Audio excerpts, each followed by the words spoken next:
الثلج هون بالحمص اساسي. بعطيه البياض هذا. يا سلام بعطيه عليك. البياض المطلوب. بنقول بسم الله وبننزل بالشاورما. يا سلام، جاهزه متبله ولا بدها اشي. الله. شايفين؟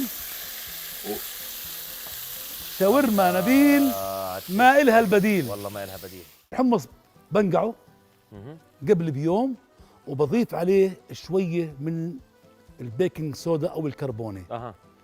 ثاني يوم بكب ميته، برفعه على النار، بده تقريبا من ساعتين ونص الى 3 ساعات. بعد ما ينسلق بتصفى ورايح اضيف 3 أكواب ونصف الكوب.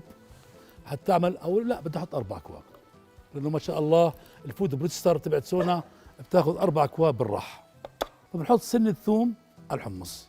الآن عندكم تو اوبشن، يا بتسووه بعصير الليمون، بس الصح انه يتسوى بملح الليمون. هاي ملح ليمون، وهي كمان شوية ملح. طولي بالك يا ابوي، الله يرضى عليكي. ها تمام على طول.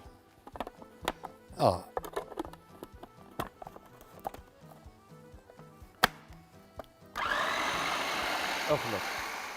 الآن بنحط الطحينية، يا عيني عليك. 3/4 الكوب. حطينا ملح ليمون، حطينا ملح، محمر، بالاضافه انك بلدوزر. الثلج هون بالحمص اساسي. بعطيه البياض هذا. يا سلام بعطيه عليك. البياض المطلوب. يلا غشلنا الحمصات. يلا شاورمات على الحمصات. شاورما نبيل اللي ما إلها بديل. شوفوا لي محل هالشاورما على صحن الحمص، عيني. يعني إشي طبعا. الله.